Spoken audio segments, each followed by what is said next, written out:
Talk hockey. Streaming from the Oilers Live Studio. Subscribe or follow today.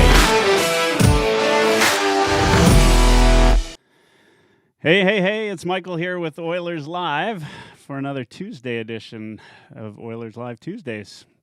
Actually, that's great. What other day would it be? I mean, there's never been a Wednesday edition of Oilers Live Tuesdays.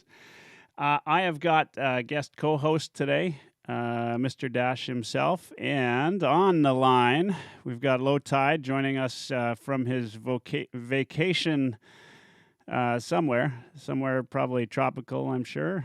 Thanks for joining us. I'm not in a topical location. Just want to I don't like to lie to people right off the hop. So. No, nothing tropical. Oh well. Well, I mean, dare to dream, right? I guess we're not. I heard flights to Guatemala today. I heard were cheap, but I'm heading back soon to your neck of the woods, and let me tell you, flying is not cheap right now. Oh man, it is. It's something else.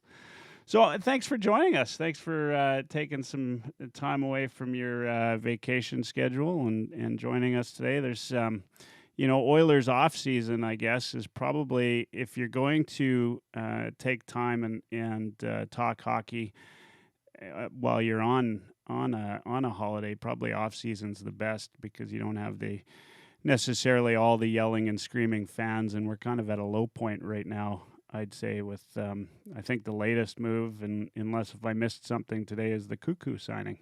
Is that right? Oh, you didn't hear about the big trade? I did not hear about the big trade. I did not. No, I think the Cuckoo one is the latest one. Yeah, it's good. I when I booked you on the show, I thought, well, you know what, it's off season. You just never know what's going to happen, and we really kind of had a slow week of news, Oilers news, which can be a bit of a break as a fan, right? I mean, when I think about you, and I think about the Lowdown, the one thing that always comes to mind is your rant that you did about, I want to say 5 years ago. The Oilers had a poor game, and you went on a 1 to 5 minute rant that kind of went viral. And I always think like we've had some frustrating times as fans, and right about now is the one time as an Oilers fan where, well, not everybody agrees on everything, but it doesn't feel as stressful to be an Oilers fan. I wish that were true, and I hope it's true. But based on the people I talk to and what I see online, I think that some Oiler fans, not everybody, but those who pay close attention to it, in my opinion, are really not necessarily at a breaking point, but are at a point now where everything the Oilers do is not just under a microscope, but unlikely to move the needle in a positive way.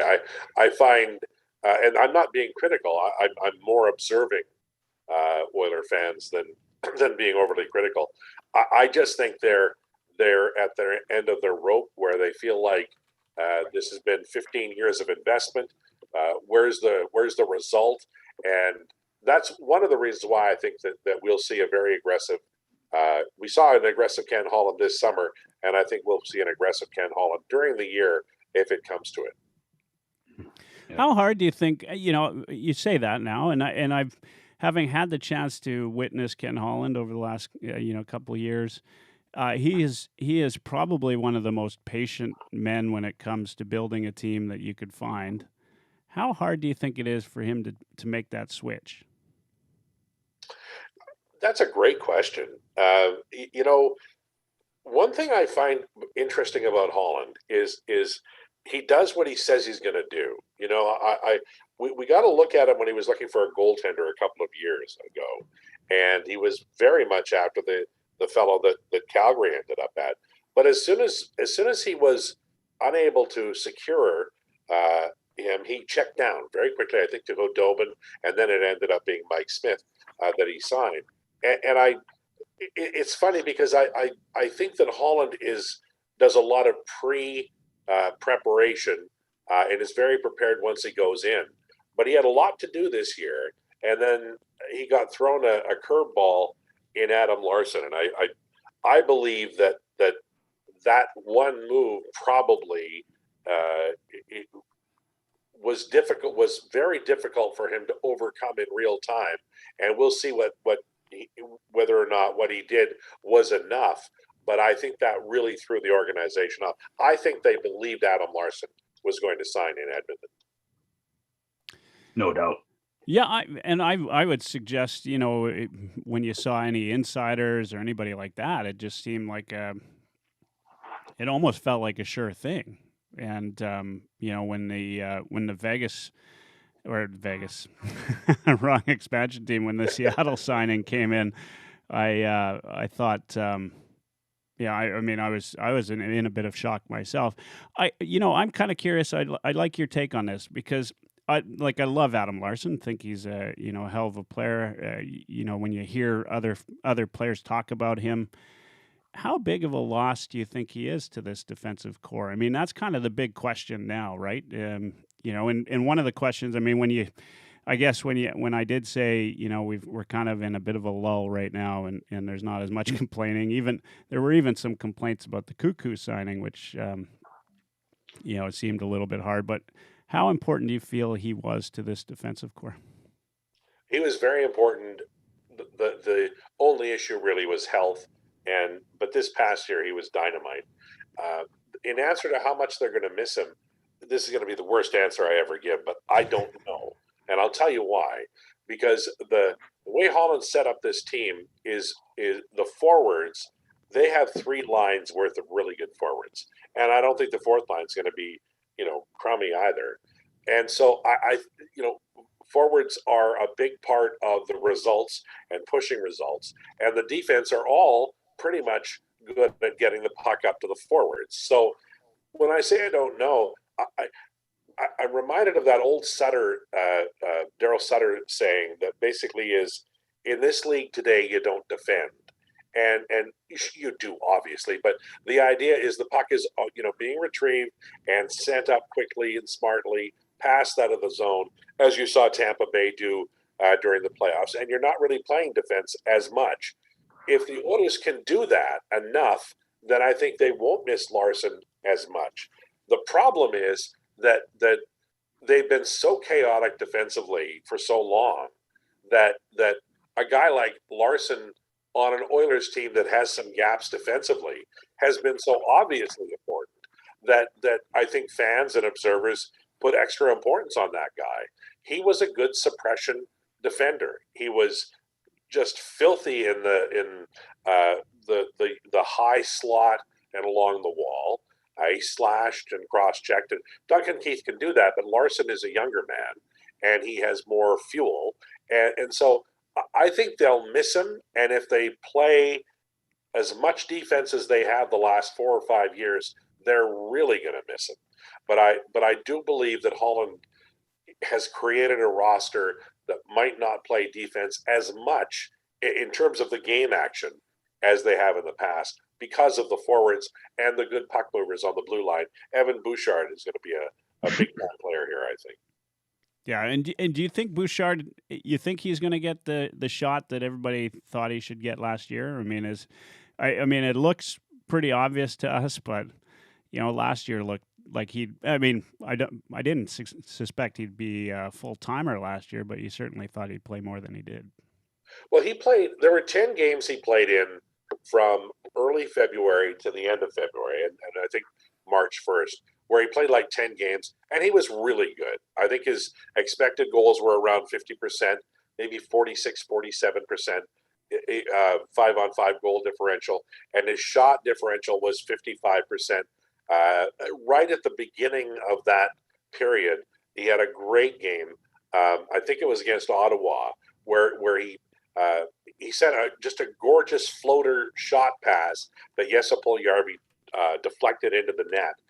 It was the second goal Puljujarvi scored that night. He scored another goal on a McDavid feed that was gorgeous as well.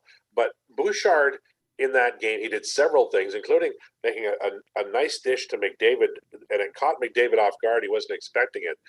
And I think if they can survive and this is tough because young defensemen make mistakes. If they can survive that, then they're going to have a guy who's not just helpful, but he's a dynamic passer, and he sees the game very well.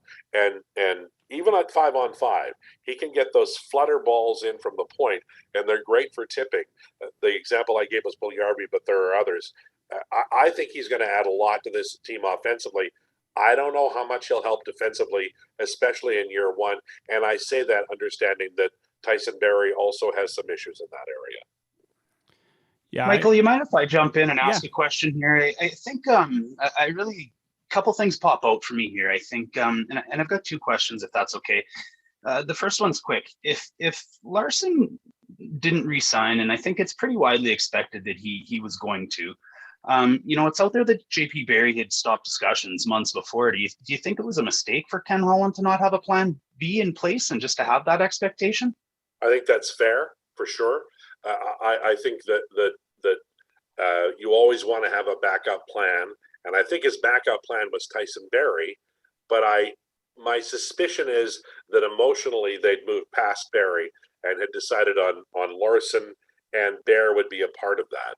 And so I think the concern I have is I think it's like I don't know if you've ever been in a business or in a relationship that goes sideways. You're both young men. Maybe that hasn't happened to you, where it's almost like you're watching the whole thing unravel, and it started in one spot, and you're like, damn, I wish I could go back there. Because the Larsson signing brings Tyson Barrie here, and then that gets Ethan Bear traded to Carolina for a third line left winger. So you're trading a second pair right defenseman for a third line winger, who I really like, by the way, in Fogle. So I think it's fair to say that. And then the domino falls for CC, and it continues, right? Right. So I think it's fair to say that Holland probably had Barrie as the backup plan, but all the tumblers that clicked after that, they're awkward, and I say this, and I'm going to be sincere here, because one of the things I don't like is when people say, "Oh, that guy, I could do better." I really respect Ken Holland as a GM and Dave Tippett as a coach, but I have a difficult time putting this defense on the ice and having success with it. And I know part of that is because I saw CC in Ottawa, and part of it is that Tyson Barrie has real chaos to his game. So I could be wrong.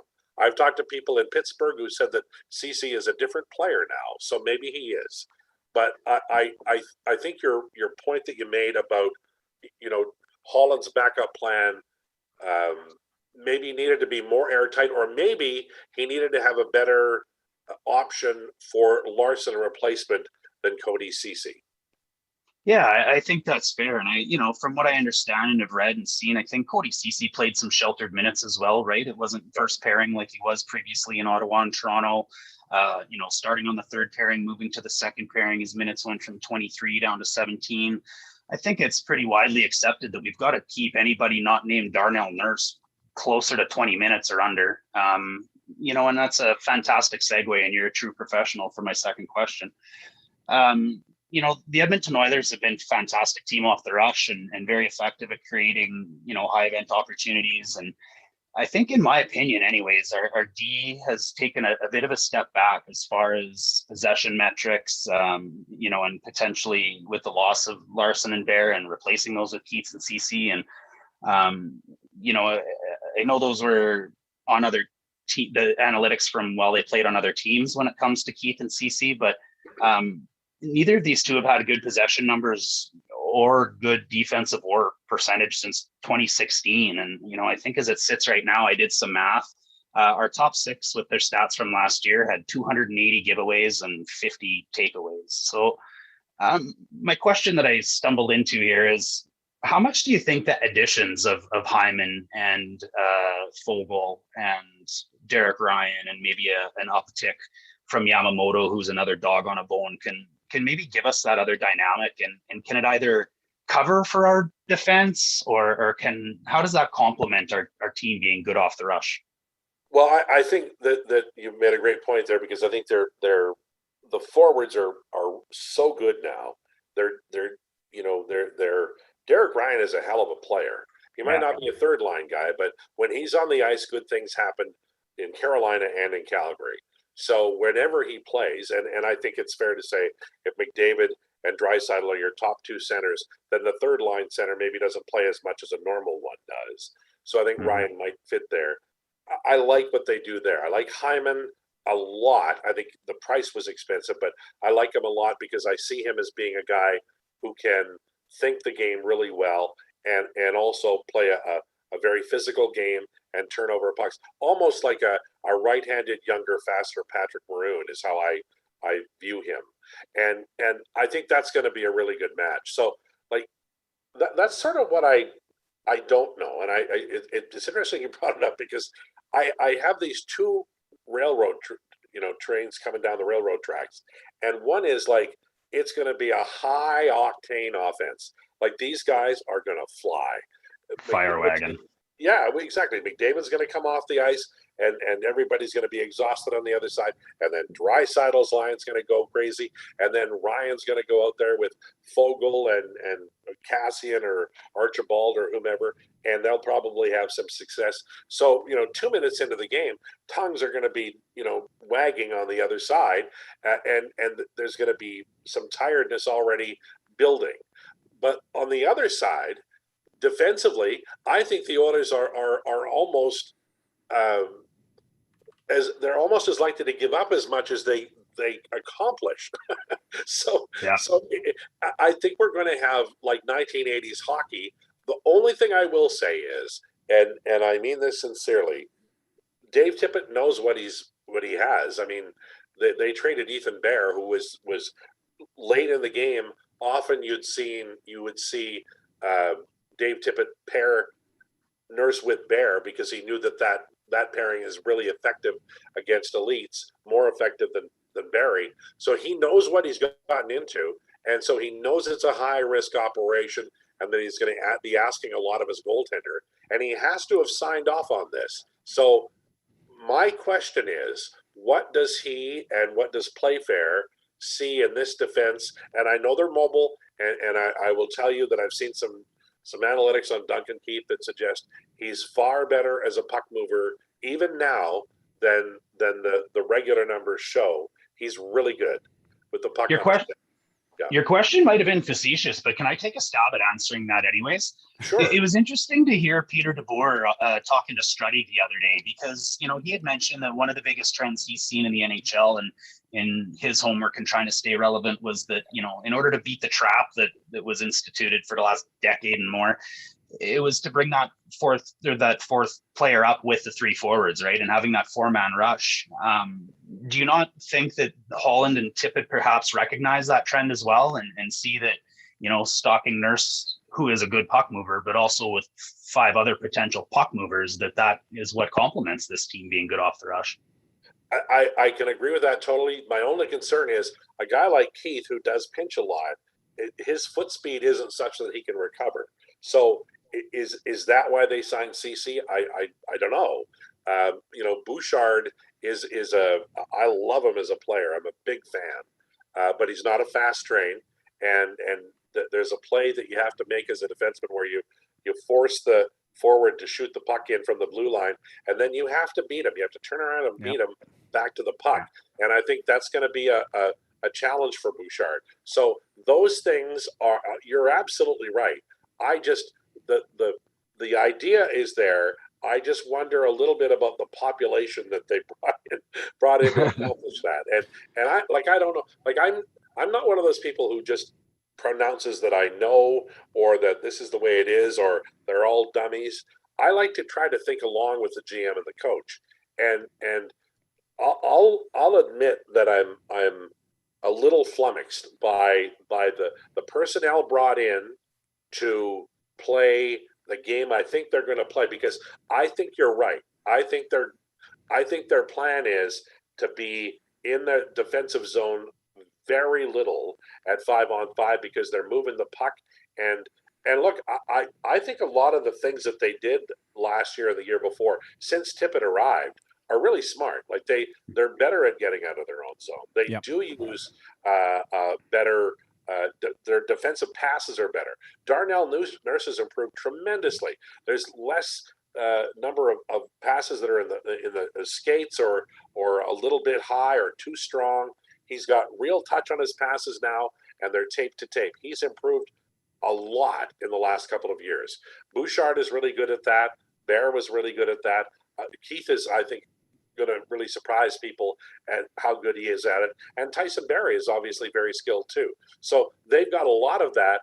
I worry a little bit about foot speed, and I worry a little bit about recovery. Like if Duncan Keith has you in the corner, you're going to feel it because he uses a stick and he's physical. I just wonder about the foot speed, and especially on things like pinches, as you mentioned. I think that's where, I've seen video of Keith where he's pinching and it's jailbreak and you're in trouble. And I wonder how you overcome that. Yeah. So curious. I mean, we keep talking about Keith. It keeps going back to Keith. I think the underlying thing was that Holland wanted to get some experience on this team, right? Like when you look at the team in the past year's performances, was that a glaring problem for this team, or like is that something that it's worth the expense to get Keith when they did, and make sure you lock him up? I'm going to give you my Felipe Alou answer. Okay. Felipe Alou. Somebody asked him. This is years ago when he was a manager of the Expos, and they asked him about do you need to acquire a veteran down the stretch. And he said, the only time anybody ever asks me these questions is when we're losing.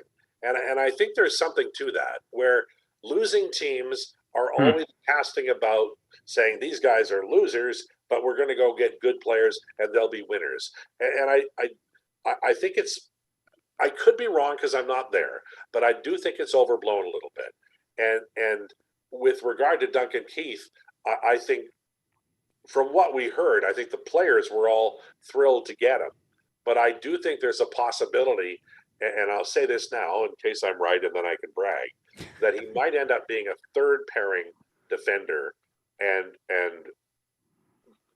maybe Bouchard and his partner end up being the second pairing defenders, just because I think that he's an older player, and I know he was playing 23 minutes a night last year, but I still think that there are some things that they're going to need that maybe he's not able to provide.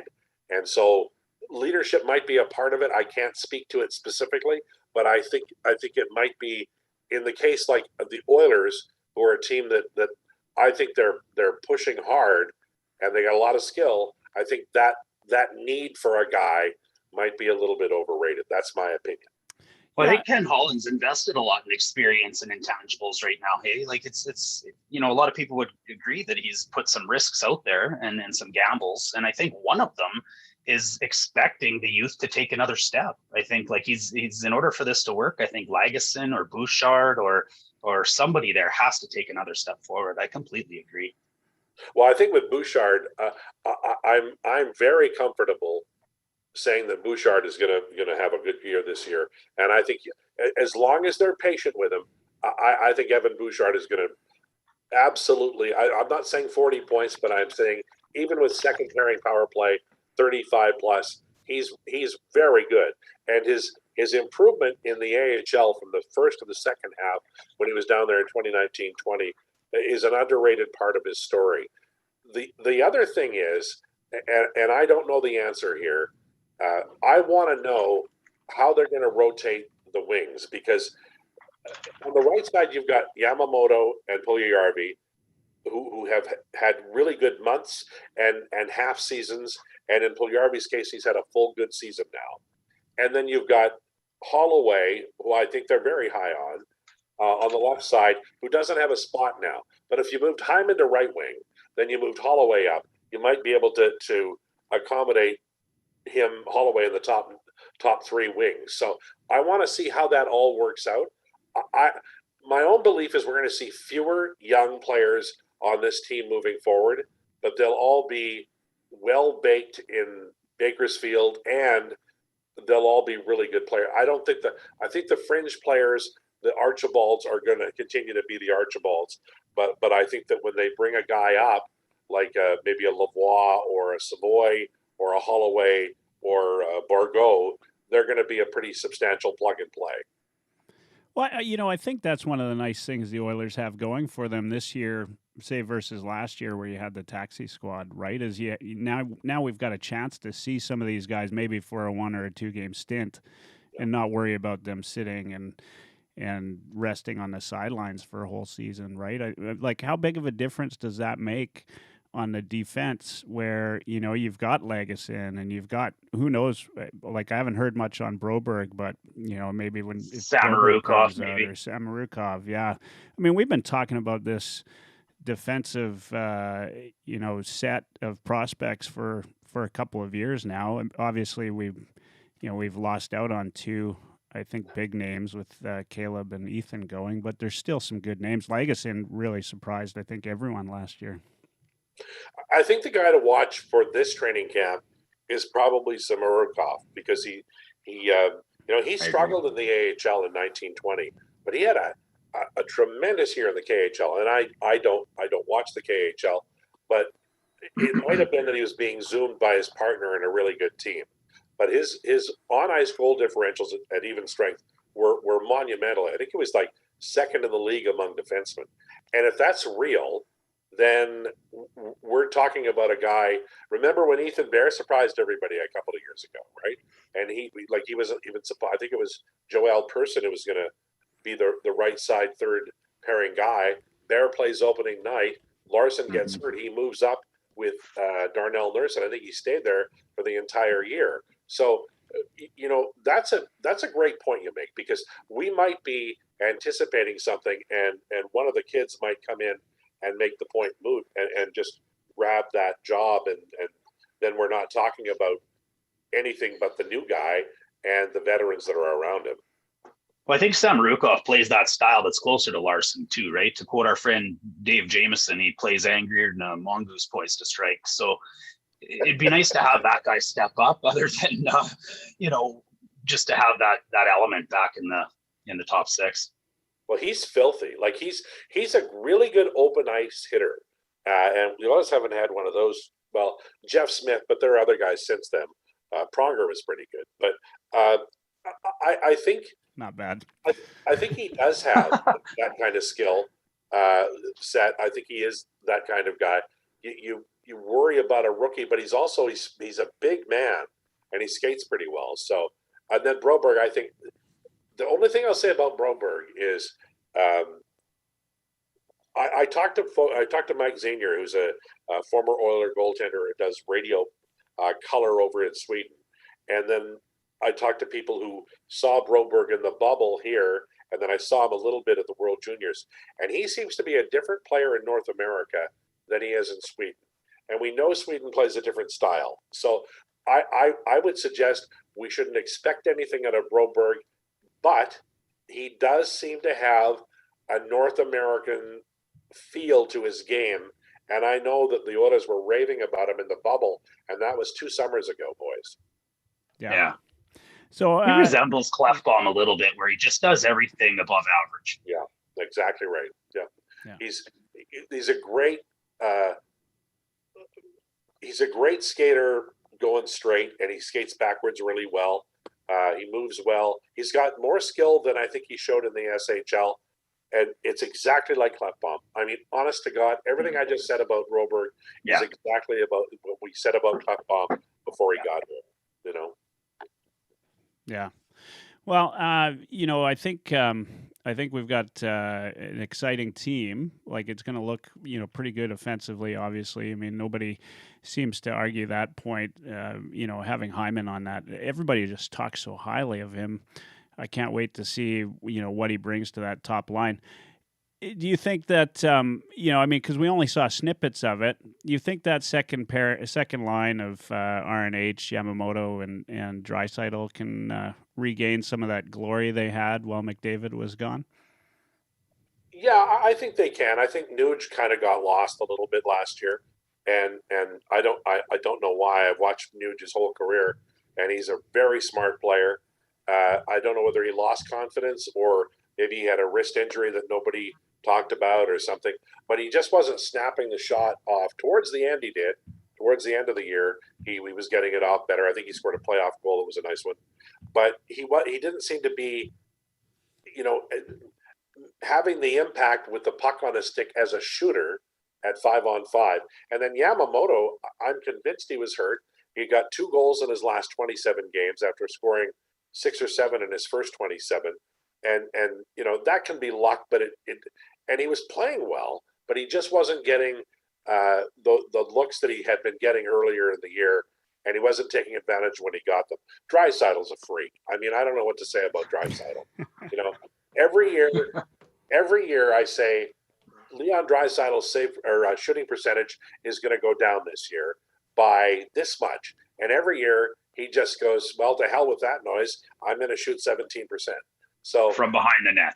Yeah, I know. I mean, and so I don't make any predictions on him anymore, except I'm just going to watch him play and enjoy, because he's you know, honestly, McDavid is such a great player, but in a lot of ways, Leon is the bull, and there's a personality the Oilers have when Leon's playing Leon hockey that I think if they can play Leon hockey in the playoffs, they're going to go a long way, because he's a bull. He will not be stopped. He sets that jaw, and he just puts that big butt in there, gets the puck, and makes plays. He's a brilliant hockey player. Yeah, 100%. Couldn't agree more. I'd like to switch gears and ask you about goaltending quickly, if that's okay. And it's more on the draft. I know you had both Sebastian Cossa and Jesper Wallstedt kind of back to back in your rankings at 18 and 19. You know, clearly Steve Yzerman and Holland, both organizations that have very keen eyes on Sweden. Why do you suppose they both passed on Wallstedt? Well, I think, you know, Wallstedt is very highly rated by just about everybody. I think he was ahead of Cossa on almost every list. And Cossa is, I think the idea of Cossa with his size, I talked to a few people who know goaltending far better than I do. And what they like about Cossa is his lateral movement and the fact that he doesn't open up as much or as long as most long goaltenders. And then the second thing is that even though his glove is very good, but he's got room to improve. And when I asked people about Wallstedt, what I heard was that he is already like at the outer edges of his ability, and he might not be the kind of goaltender who improves a great deal. Doesn't mean he's not going to have a long career, but they didn't necessarily feel like he was going to be as projected into the future as improving a great deal. Lower overall ceiling. Right. And so, but the thing about goaltenders is, I mean, who knows, right? Like, you know, when the Oilers didn't draft Carter Hart, I know a lot of Oilers fans were absolutely angry and have been angry about it most of the days since. And then Hart had a very difficult year this year, and one assumes and one hopes he recovers. But goaltenders are funny that way. They're not, you know, consistency eludes goaltenders, even really good ones at times. So we'll see. I like the guy that drafted, I'll be honest. I had Bourgault on my list higher than either of the goalies. And I feel like this is several times in the period since Wright and Holland got here where they've really gone after a shooter. And Savoy is one, Lavoie is another, and this Bourgault guy doesn't shoot a lot, but he's a marksman. He's got I think he's 20% or more in the Quebec Major Junior Hockey League over the last 2 years. They seem to be trying to acquire future shooters for McDavid and Draisaitl. And for that, I think it's good because you can only get those guys in the first round. Yeah, Yeah, I would agree. Well, hey, thanks so much. I appreciate you answering those questions. I'm a big fan for a long time, Mr. Mitchell, and we've got some things in common that I could talk for another hour about, but we'll pass it over to... Have me back.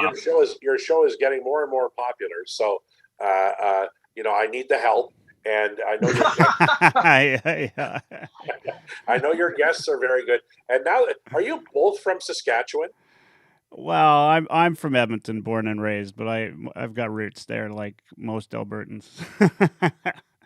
And I've been in Edmonton for 16 years now, but I was raised in Wynyard, Saskatchewan, and spent some time in Regina at U of R before I came here. So, how many golf courses have you played without like grass on the greens? Well, for sure at Greenwater Lake. That was where I grew up with a good friend of mine, Todd. We had a cabin right down from Wendell Clark and a few guys up there near Calvington. And that was where I spent 5 years golfing on the sand greens. It's a feeling like, to me, Saskatchewan is bow or pill. Golfing on those greens where people go, nice shot. Like, you're like, how can you tell? There's a whole lot of people that don't know what bow is, but if you're from there, you definitely know. Yeah. Oh, for sure. Room temperature bow, as it were. And I'll tell you a lesson I learned the summer of 1993 was when you're a Wayne Gretzky fan, you don't go and ask Wendell Clark how the playoffs went that following summer, because whether you're 15 years old or 45, he crushed my hand like I was an ant. Boys, be good. Thank you. Yeah, thanks so much for joining us tonight. And that's Lowetide joining us from his vacation home, I think at home. Appreciate him taking the time to join us, and thanks, Dash, for co-hosting with me today. We're going to stick around and talk some more hockey. I think one of the things I was going to ask him, and I only asked him on for a half hour tonight, but and given that it's his holidays, I think that's fair. I've been thinking about this, which is the we've got Koskinen now in Edmonton, and lots has been made this year with Friedman saying some players are talking about the toxicity of Twitter, of social media, of all of these things. And I can't help but wonder, how is it that a guy like Koskinen is handling right now what really seems to be everybody hating him. Excellent thought, hey, because we've already had rumored players like Bear and Larson maybe want to move on from a city like this because of the pressure you get, right? And I'd have been interested to see how he answers that. I can't imagine if I'm Mikko Koskinen, I feel very good about it. But I think, all in all, I'm not sure Koskinen is our backup this upcoming season anyways, Michael. I really still kind of feel like Stalock may grab that from him depending on how things go. And I see maybe a need for 3 goalies this year, given the condensed schedule and the length of it and the Olympic break and the All-Star break. There's twice as many back-to-backs this year as there was last season. There's longer travel. There's no more taxi goalies. We've got goalies in our late 30s. I don't know, man. I see. Yeah, I'm still really curious about Stalock. I mean, there was something made of him having some heart problems after COVID, I think, was one of the rumors that I'd heard. And I mean, we're going to see. We didn't see any of him, right? I mean, he was perfectly capable backup, would be perfectly capable to Mike Smith. But the other, point is, look, 2 seasons ago, like a season removed from Koskinen having a hell of a season, right? Yeah. And then a season removed from that of him having, like no glove hand, right? Practically nothing there. And look, Lowetide said it, right? Goalies are, up and down. They're, hardly consistent. I'm kind of, I mean, there's lots to be thought of in terms of, which Koskinen shows up this year, right?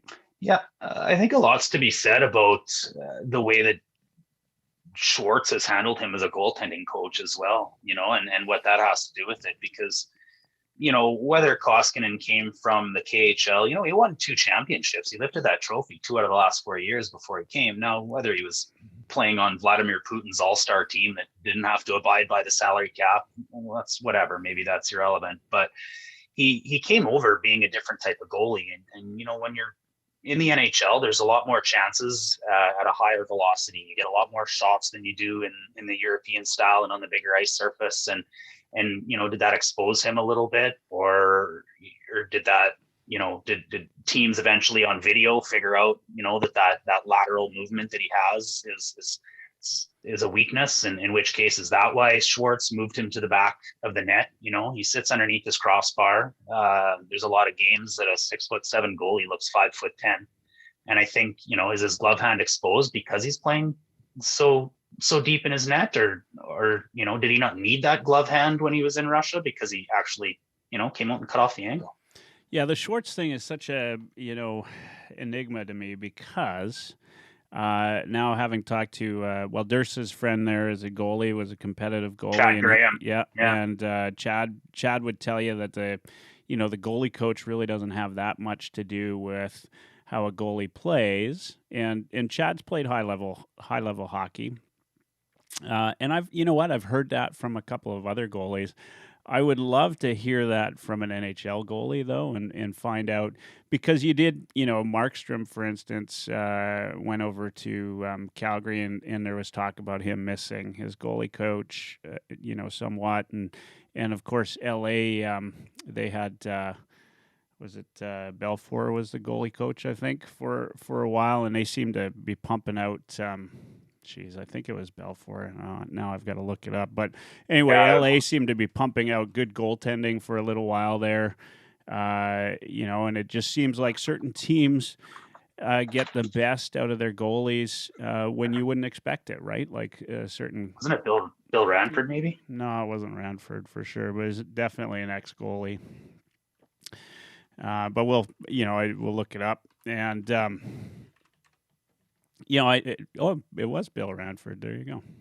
I thought it was. I thought for some reason it was. I got the B right. There's a B in there somewhere. Either That's way, right. Thanks for fact checking me. I'm just. Lots. I want to get like Schwartz on the show, or a goaltender coach on the show, and have them, tell me like what they think their role is, and how well a goaltender plays. And and on flip side, I'd love to get a NHL caliber goalie on, and all respect to Chad, but a guy that's played in the show for a few games, and see what he thinks. I know a couple, so I think that I will get them on. But look, in Edmonton, we've been complaining about this for years, and I'd like to try to put something around that and kind of understand. I've got Mike listening in on Twitter and Periscope today. He says Montreal canned the goalie coach and brought in Burke, seemed to help Price. I think does it right? We don't really know, and goaltenders they're up and down. The elite ones, the ones that make the Hall of Fame, they're the only steady ones, right?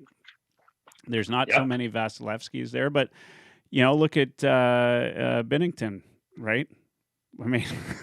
He took him to the promised land, right? And from last place to the promised land. Yeah, and there's got to be something to it, Michael. You look at the history. Like Ben Weiler was the goalie coach for Arizona when Sean Burke was still playing, right? And he's the one who pushed him towards that, back in your net and head trajectory type of style of goaltending. And then Burke retires, and look at the goaltending factory he pushed out of Arizona. Every Coyote goalie's been good, it seems, or somehow. And Ben Weiler moves from Arizona to the Rangers, and look what he did for Lundqvist. Look what he did for Georgiev. Look what he's done for Shesterkin. Like, there's got to be something to it. Burke goes over to Montreal, and Carey Price starts to.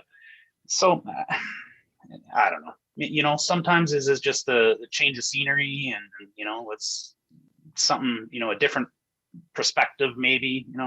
I don't know. It's like when Adam Oates is a skills coach and he comes and takes that one little thing for you to focus on. That different eye, maybe, Burke comes over and goes, hey, don't worry about all that other shit. Just do this. I mean, it's got to do something, but does it have the effect that Oilers fans think it has? And frankly, I'm in the boat that it does.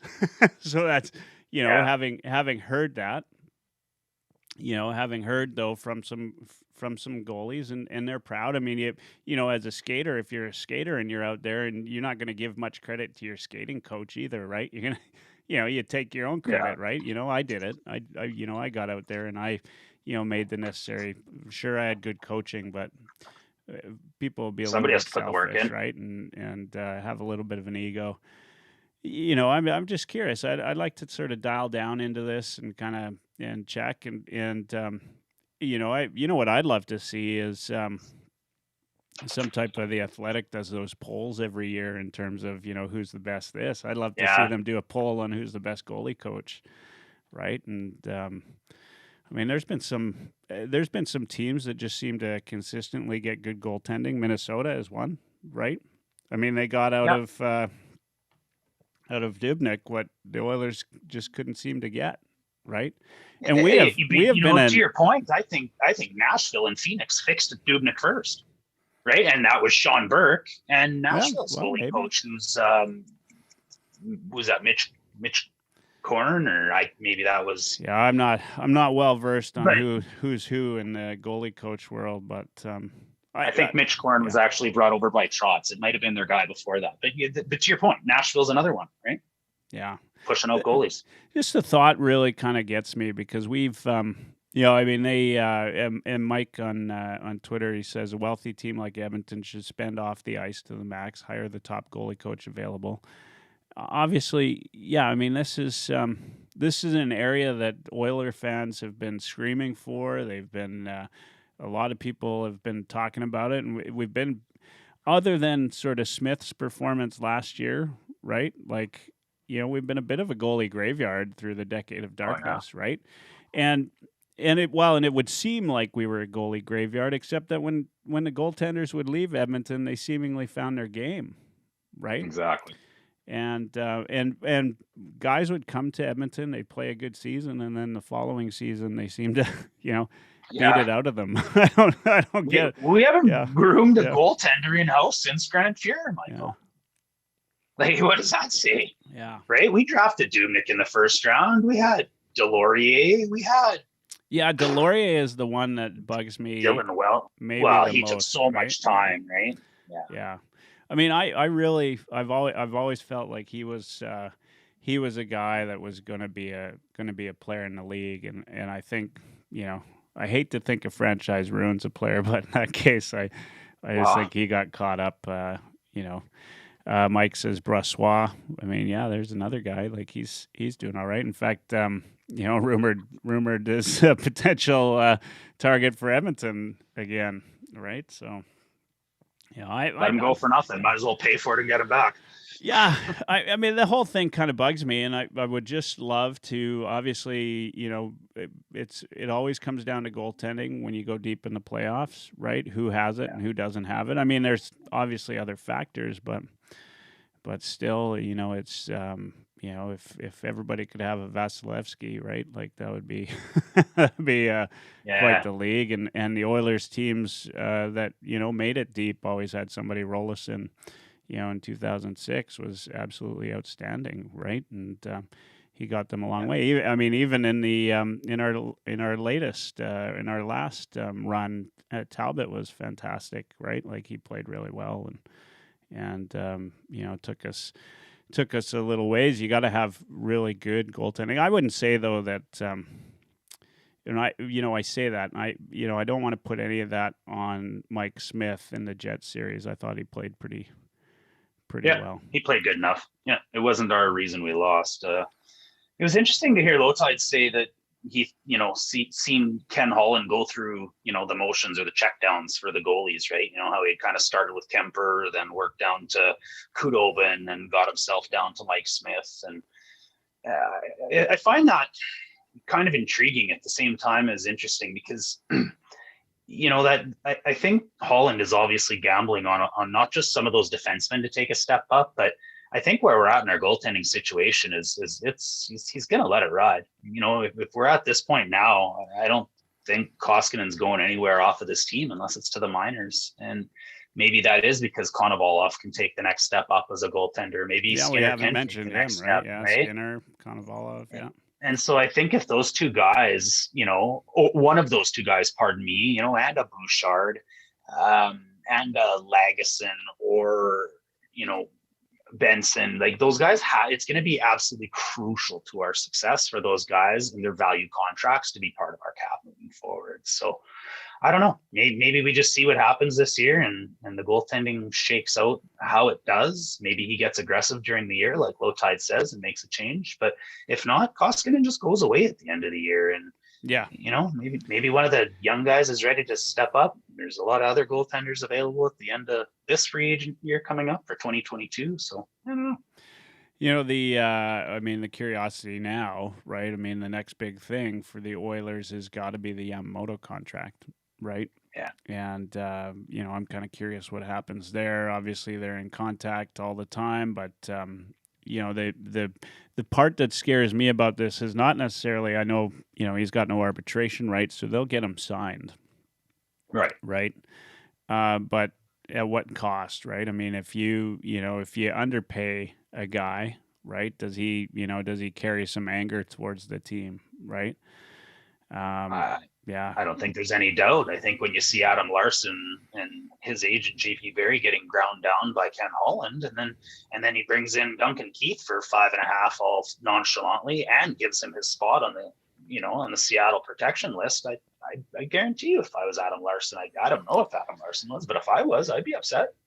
Yeah, well, there's certainly been some thought around that, and frankly, like I was surprised at it seemed like Ethan Bear's comments. Even even though the city seemed to surround him and say, hey, that's a couple of bad apples that are being that way, and the rest of us love and support you, and yet he still said he needed a fresh start.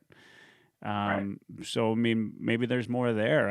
Obviously, I think the Tippett thing has got to have something to do with it, right? Like if I'm Ethan Bear, I feel a little bit left out to dry when Tippett sort of punishes you for one error, right? And seemingly lets other guys get away with it on a nightly basis, right?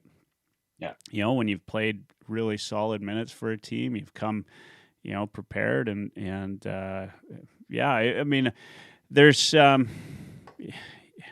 I'm just really curious what's going on. Everybody always talks about what happens in the dressing room, and I'm not too worried about that, but I do have some curiosity about how certain players respond to Tippett. Coaches always make a big difference, right? Just ask Mike Commodore, and it's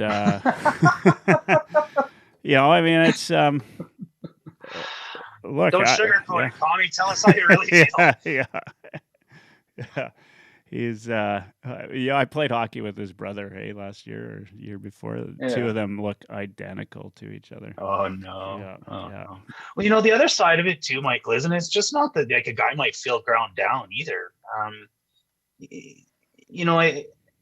It could be said that the Oilers potentially made a mistake in bridging Darnell twice, right? And potentially now maybe that opportunity wasn't there. Maybe Darnell wasn't willing to sign that Clefbaum contract for 4.5 for 5 or 6 years, right? Like, and then COVID hits and it's a flat cap, and maybe Darnell says, "No, I don't want to do that either," right?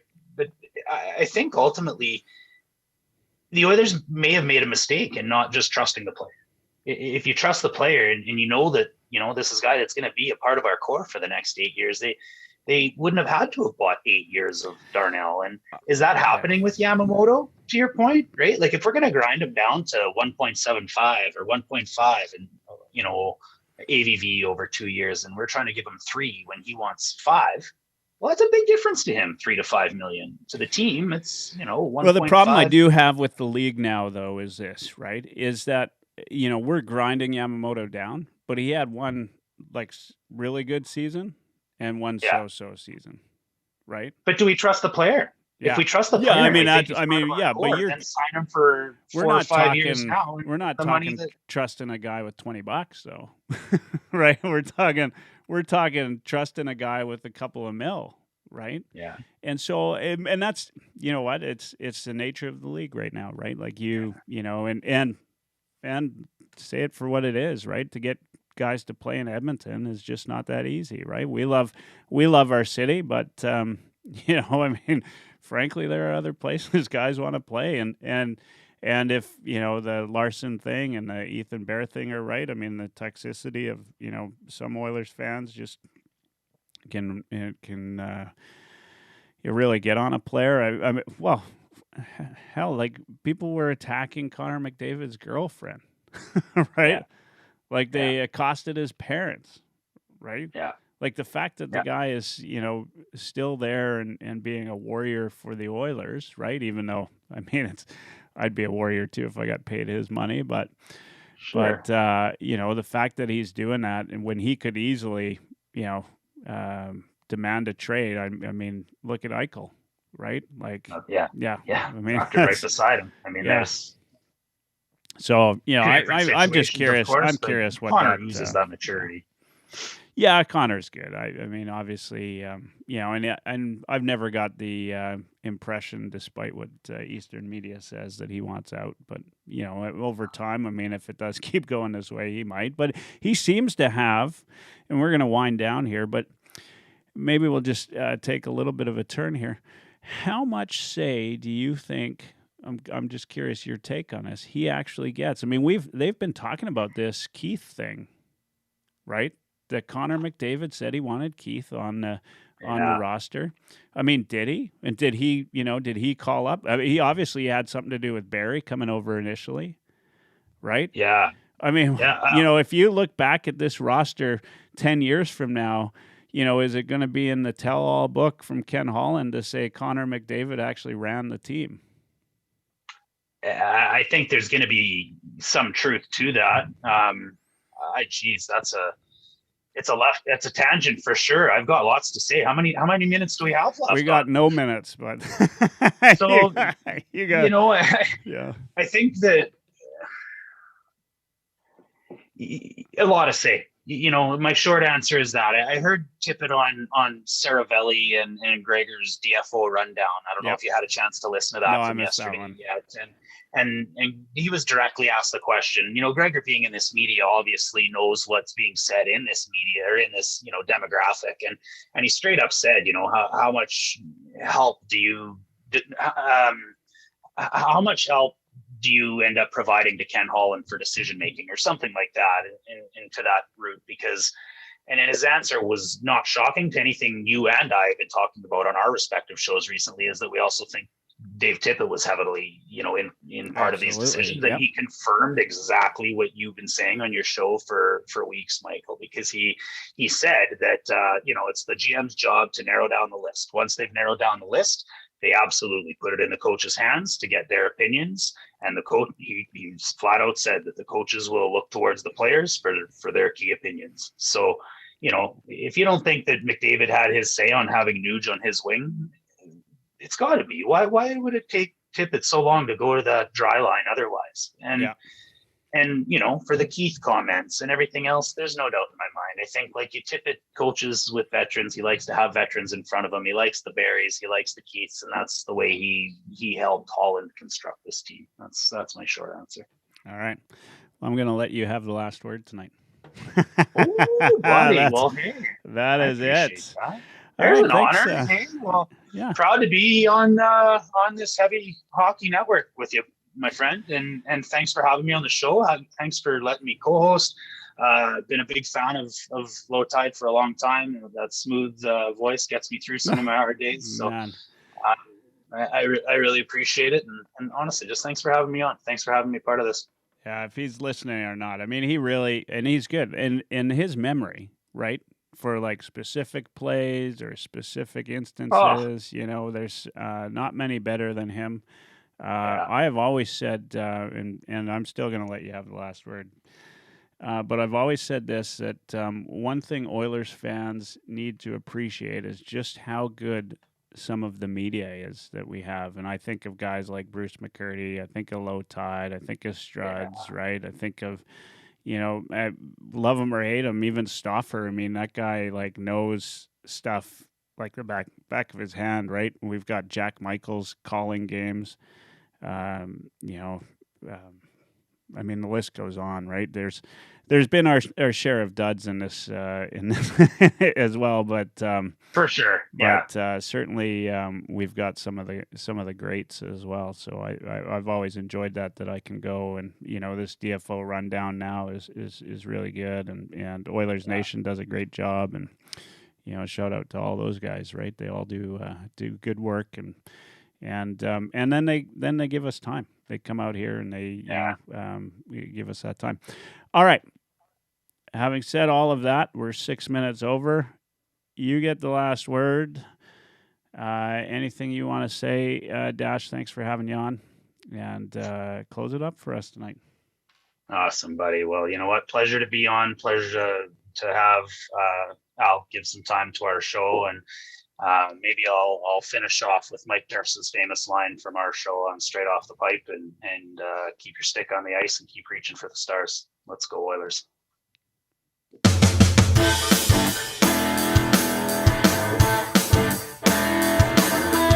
Oilers Live Podcast.